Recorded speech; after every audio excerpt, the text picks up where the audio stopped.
In today's session, we are going to see the introductory part of the optical fiber communication. Before that, I just want to share a few slides regarding your syllabus and the textbook preferred for your syllabus. Okay, so this is the first textbook prescribed for your syllabus, fiber optics and networks, under the name Optical Fiber Communications Principles and Practice. It is third edition, senior.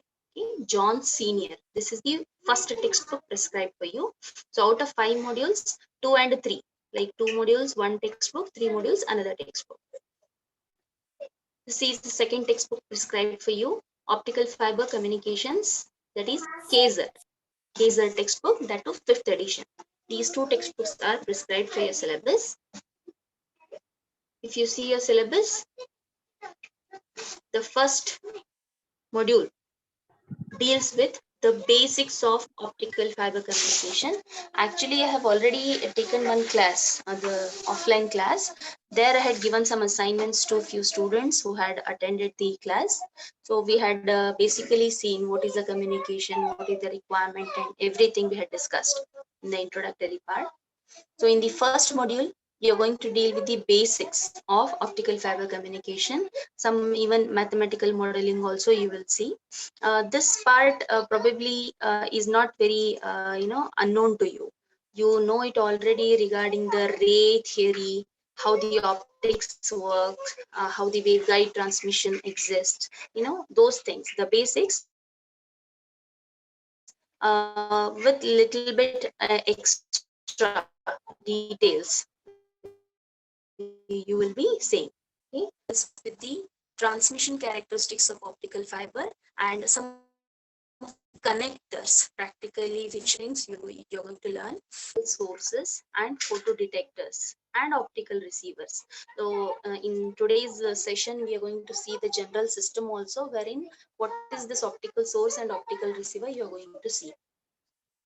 Module 4 deals with the WDM concepts and the components. You're going to see what is that, and optical amplifiers.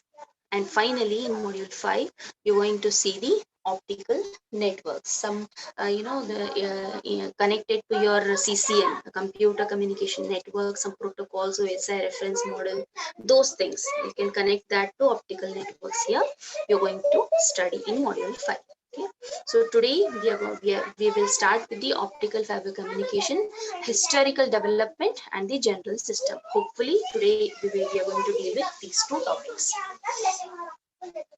Okay. To start with, what is a communication? So communication is what? The transfer of information from one point to the other point. This you know it already, and I think even you have studied the basic block diagram of communication. So you'll be having some input, the transducer, then transmitter, the channel, and the receiver, then amplifier, those things, the basic communication system. If you're known with that thing, the general system study will become easier for us.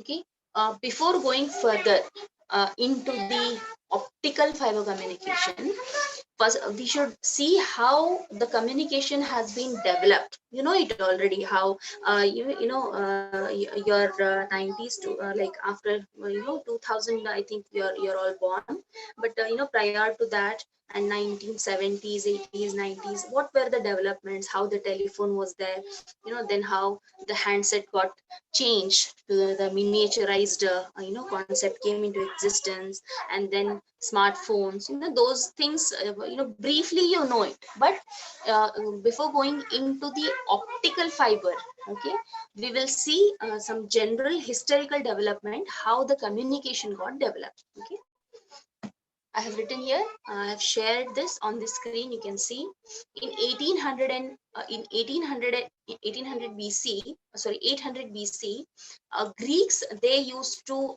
use this fire and smoke signals. That was the most commonly used communication medium for them. To indicate something, they used to have this fire and smoke signals to send the information. In 2nd century, some signaling lamps were developed as a part of the communication methods. This was, in very olden days I'm talking about. Coming to this 19th century, 20th century, then there, the telephone concept came into existence. The Alexander Graham Bell, he is the main founder and the main scientist behind this.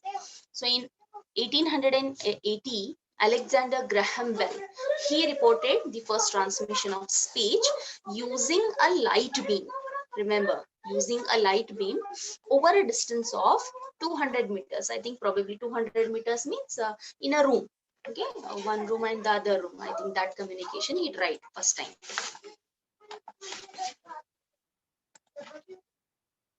Further investigation of the optical communication, it continued in the 20th century. As I told you, moreover the abrupt and fast development took place in 19th century and 20th century. In 20th century, it was limited that the mobile and that's what mobile communication was moreover into the boom. Okay? And the low capacity communication links due to the lack of perfect light source. Optical fiber communication has seen such a huge development nowadays because of the inventions of light sources. Before this, light sources were not, proper light sources were not there, so that we can utilize that for our communication. With the invention of laser beam, which was a huge, big milestone in this communication field, that was the main important invention for optical fiber communication. Really, is thankful for. With the invention of those sources and detectors, this photodiodes, photodetectors, with those inventions, the development took place very faster. Earlier, it was limited only for mobile and low capacity communication links. Only the communication use was limited only to this much. But with the inventions of laser and all detectors and sources, light sources and detectors, the optical communication got developed very abruptly. Okay, and as you know it, what is LOS? You can see it on the screen. I have written here. There were some restrictions. The communication was limited because of the light transmission in the atmosphere is restricted to LOS. What do you mean by this? Can anybody tell me? I've written here light transmission. This is one of the reasons why the communication was limited. Light transmission in the atmosphere is restricted to LOS. This I'm talking about the earlier part.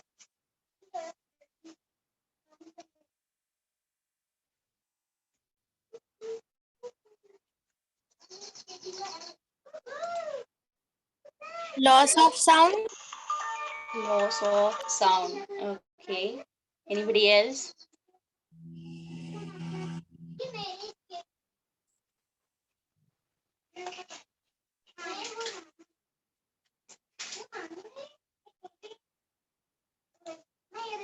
Yes, anybody want to try?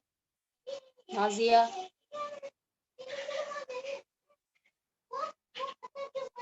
Loss of signal, ma'am. Loss of signal. Okay. Mr. Akshay, what is this LOS?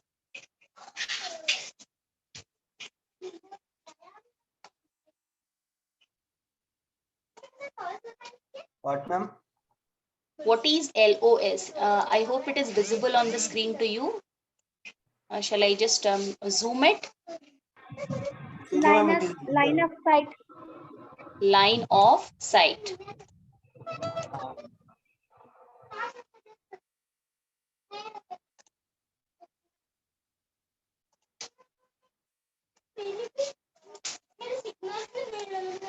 The line which is underlined, you need to just understand the meaning of this. This was one of the reasons why the communication was limited in earlier days. light transmission in the atmosphere is restricted to LOS, line of sight. You got it right? Line of sight distance. What do you mean by line of sight communication? Earth's surface, the curvature, it is curved, right? It is not straight. You know it. The Earth is in the shape, not round, something bulged and something like oval kind of thing, circular somewhat. Okay? So the Earth surface is curved. Because of this, if say I'm here, somewhere here, and the destination point is somewhere here. So if I transmit light like this, it will hit the curvature, the surface, and it will get lost.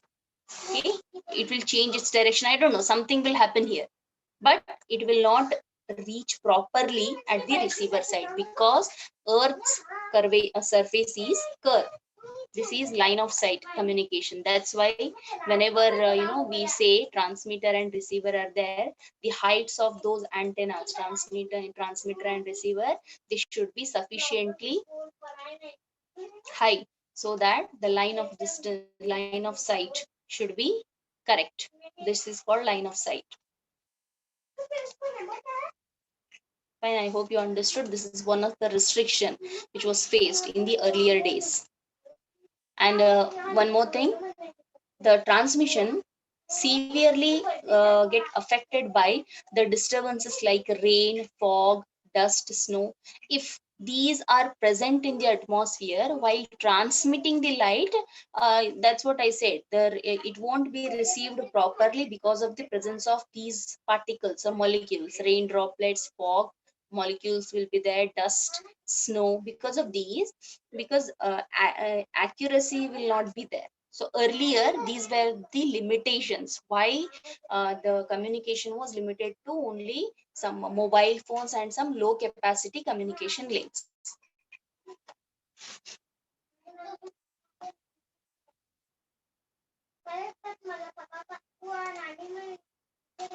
Then low frequency and long wavelength electromagnetic waves. I'm talking about microwaves and radio waves. They are having low frequency and longer wavelengths. After this, the usage of these two different waves were much prominent. Okay? Radio waves were very much used in many of the applications, including military applications. Microwaves, which you have already studied in the previous semester, microwaves. So these two waves were much prominently used before this optical fiber communication advancements. So these proved they were suitable carriers for the information transfer, that is for communication. These two waves were being very frequently used because these two waves, it was found that they were less affected by the atmospheric disturbances like fog, rain, dust, snow. As light gets affected by these microwaves and radio waves are less affected by these atmospheric conditions. Because of that, earlier these were preferred, microwaves and radio waves over the light waves. Okay, but what changed drastically is the invention of laser. So it was found that with the invention of the laser, it can be a very good optical source. That is, light can be induced with this, and that can be utilized further for optical fiber communication. This, I think, in laser in 1960, laser was found. Uh, with the invention of laser, suddenly the boom took place in the optical communication. It was stimulated. Laser was a powerful coherent light source. So it is a very powerful light source and it provided suitable optical fiber. So the major invention, laser, really boosted the optical communication advancements. Then in 1966, two scientists, Keogh and Hockham and Wurst, I think these two, they were together, and one more scientist, bursts. Okay, they proposed transmission of optical signal, that is light, through optical dielectric waveguides. So usage of waveguide as a medium for the transmission of optical signals, for light signal. Okay, for light, usage of waveguide, that is optical, and you know already optical fibers, they are made from glass, right? So opacity matters a lot. So optical fibers, they are made from glass in order to avoid the degradation of the signal. That is one of the reason why they are made of glass, or I think nowadays the transparent, this plastic material, they are made use of in making. So the 1966, these scientists, they proposed the transmission of light signals through the waveguides. Now, when they proposed a paper, research paper on that, so initially optical fibers, they exhibited very high attenuation. Attenuation is an undesirable phenomenon. We don't want it. It will degrade the quality of the signal. So आपका signal का power कम हो जाएगा. So we don't want attenuation. Initially, it was found that usage of the optical fibers in the communication, it exhibited a very high attenuation. You can see attenuation was 1000 decibel per kilometer. However, अगर आप instead of optical fiber अगर coaxial cable use करके communication कर रहे हैं, that was the attenuation value was only 10 dB per kilometer. However, for optical fibers, it was found to be 1000 decibels per kilometer. Such a huge difference. So usage of coaxial cable, that's why in earlier days it was more preferred. Attenuation कम था, but optical fiber की invention से, but initial stages में attenuation का value बहुत ज़्यादा था in during their experimental part. But over the span of 10 years, within 10 years, the advancements were so quick that they were able to reduce the attenuation losses to 5 decibels per kilometer. Coaxial cable का 10 था, earlier optical fiber 1000 decibels था. 10 years span, within 10 years of span, from 1000 decibels to 5 decibel, what a drastic improvement, right? And low loss jointing techniques were preferred. Or do you know why this, what are these jointing techniques? Obviously, when we lay the optical fiber cables, you cannot have one single cable running throughout the globe, right? You should have some joints in between. Yeah, the length will be limited, obviously, and obviously the Earth surface probably, even though it is around, your streets and your whatever the colonies and all, they are not round. They'll be having left, right, whatever the directions. So for that, some bendings are required. Those bendings should be managed for the optical fibers, because जब आप जहाँ पर भी say you want to join these two, there exists one corner here. So here you have to connect two optical fibers together, and here you need to make use of joints. But these jointing techniques should be in such a way that there has to be no loss of the signal. That is important for us. There has to be no signal degradation, attenuation, and loss of the signal. So that has to be managed. Within the span of 10 years, the research was developed in such a way that they were able to get 5 decibel per kilometer attenuation loss. Earlier it was 1000, it came down to 5. And also low loss jointing techniques were perfected. Okay. And obviously, the semiconductor technology has really helped many fields with the inventions and advancements in the electronics part. The miniaturization took place. You know already about the VLSI Moore's law with this IC development, integrated chip. You are able to accommodate so many components, thousands of components on a single chip. such an advancement and miniaturization. With the advancement of semiconductor technology, whatever the laser optical sources and detectors were developed, they invented, their sizes, their performances were, they were able to improve with the invention of semiconductor technology.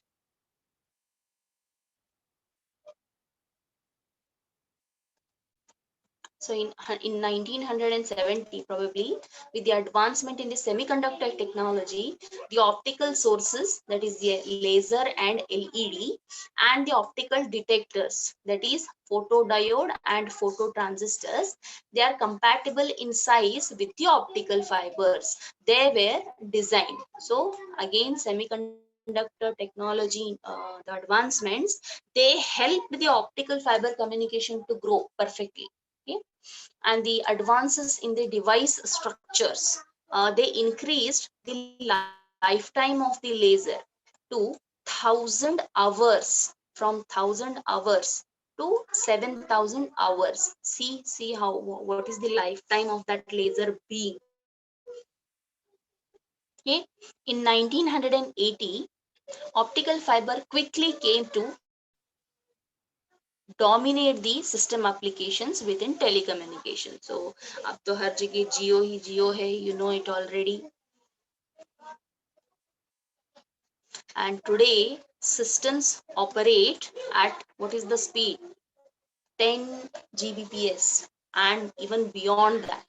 So today, whatever optical fibers communication we are making use of, the systems operate with the help of OFC at a rate of 10 Gbps and even beyond.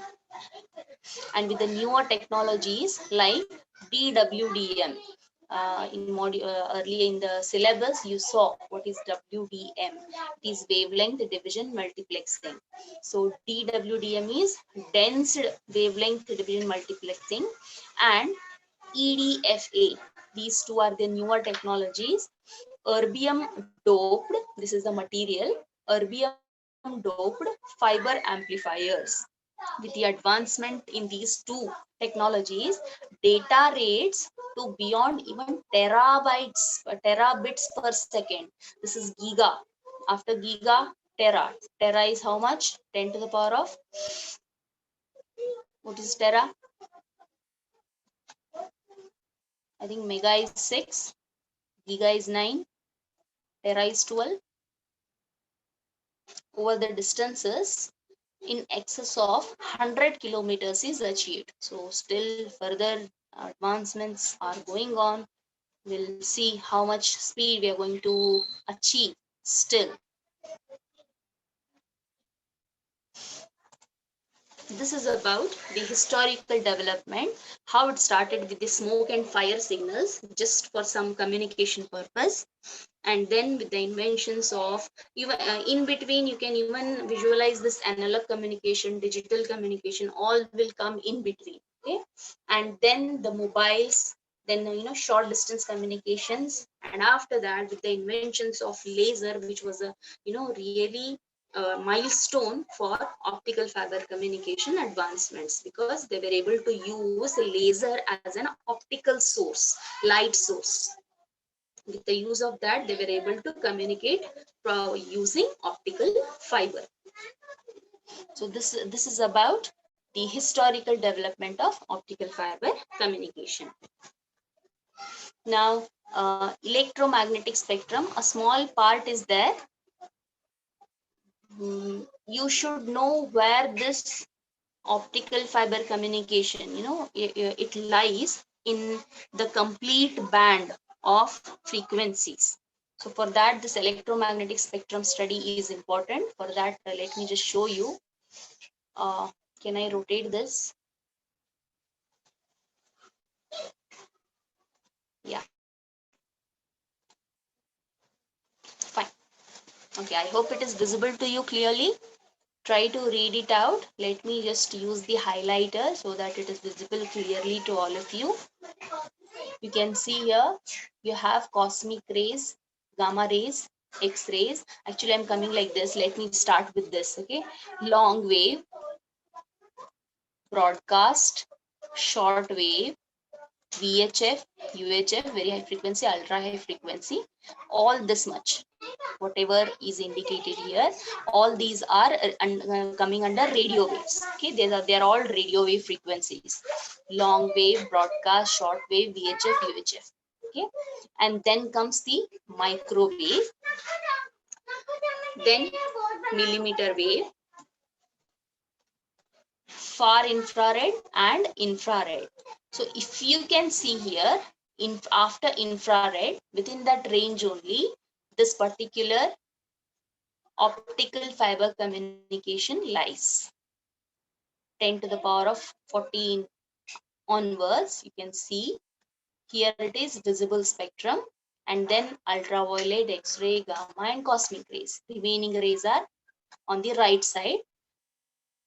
In after this, near this infrared, your optical fiber communication lies. You can see 1.7 micrometer to zero 0.8 micrometer. What is this? It is the wavelength. I'm not talking about frequency, I'm talking about wavelength. So what is the wavelength used for optical fiber communication? It is 1.7 micrometer, 0.8 to 1.7. Nearly double. Okay, double से थोड़ा ज़्यादा, 0.8 to 1.7.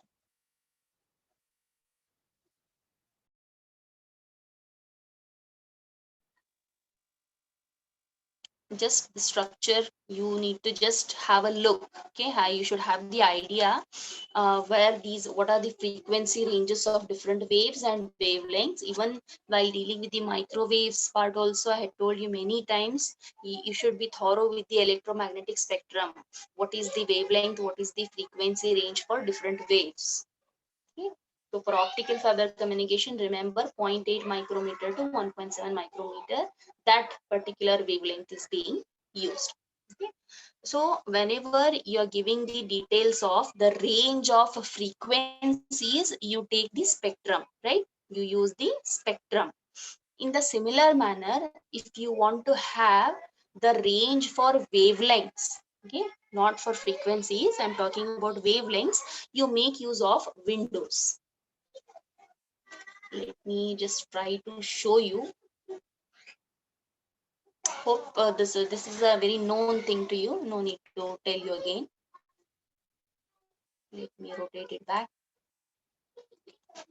Before going for general system, I have already shared with you the notes of module 1. In that module 1 notes, please try to go through that optical window part. So I was telling you how you use the spectrum to indicate the range of the frequencies for different waves. In the similar manner, you make use of a range of in order to indicate the range of wavelengths, you make use of the term window. Okay, so you can go through that.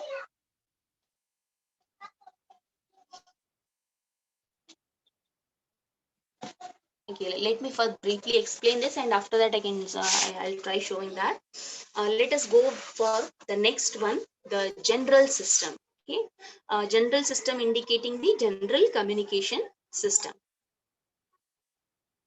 Okay, so here there are two figures shown to you. First figure indicates a general block of communication system, which you are very much familiar with already. Okay, and this second figure is just in analogous to this it is drawn, but little bit additions are there in order to indicate the change in the optical fiber communication.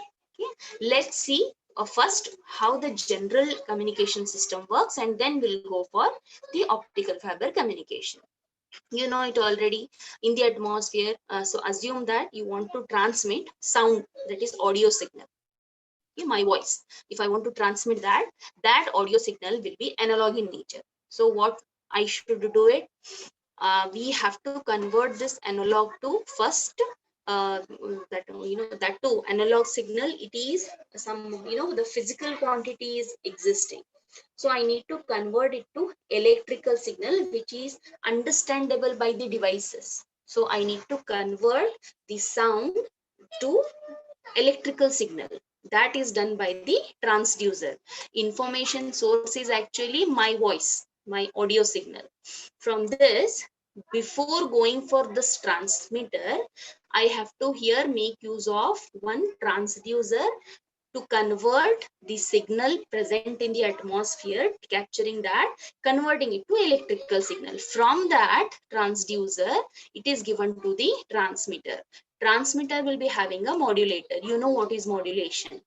You will change the information according to the carrier signal. If the carrier wave will take the information accordingly, that is called modulation.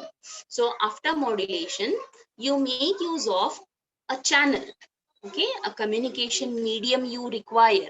It can be a wire, coaxial cable, or even a radio link, free space. It can be anything. uh, so through the medium, your information will be transferred, and at the receiving side, whatever signal is received, that should be demodulated. Demodulated to get the original signal back, and that original signal will be in the form of electrical signals, and those signals again have to be converted to what recognizable form. If my voice has to reach you people, my voice will get converted to electrical signal, then it will go to transmitter. Transmitter से channel को जाएगा, through the channel receiver को जाएगा, at the receiving side demodulation होगा. After demodulation, electrical signal, my voice electrical signal will be presented to you. But whether you can understand that, you can't understand the electrical signal. So that signal has to be converted back to audio, the atmospheric signal, which can be understandable by you. So again, a transducer is used at the destination site. So this is the general block diagram. Now if you see this, just let me read it. The same thing is explained here. The schematic of the general communication system. The main function of this communication system is to convey the signal, that is transfer of the information from the information source over the medium to the destination. Information has to be sent from one point to the other point. Now the communication system consists of the same thing is explained here, whatever I explained you just now. It will be having a transmitter, it will be having modulator.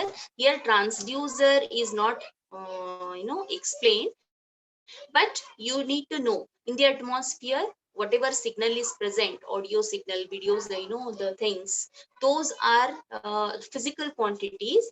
They are not understandable by the devices, so you need a transducer to convert that to electrical form, and that electrical form of the signal should be given to the transmitter. The same thing is explained, no need to again read everything. uh, then let's just go to the second block very quickly. Time is only 2 minutes time. So for optical communication, what is the difference you can find? Try to observe. There is an information source, okay, that again, using transducer we need to convert it to electrical signal. From that, these two new things are there for you. Earlier case, it was transmitter, modulation was there. Here you are having electrical transmit and optical source, and destination part is there. Earlier it was demodulator, receiver. Here you are having detector and receive. And the medium used in optical fiber communication is a optical fiber cable, which is made of glass. Now let's see what are these two: electrical transmit, optical source, optical detector, and electrical receive. Okay. So the information source provides the electrical signal to the transmitter. Transmitter here consists of two things. One is electrical transmit, other one is optical source. Optical source is what? It is a laser, okay, or LED, it can be anything. Then whatever modulation occurred in the earlier general communication system, you use carrier for modulation, right? So in case of optical fiber communication, the optic, that is light, will act as a carrier. Remember, okay? So electrical transmit through the optical source. So light actually is acting as a carrier. See, transmitter comprising an electrical stage which drives an optical source to give modulation of the light wave carrier. Remember, that is the difference between those two. So optical light is is used as a carrier.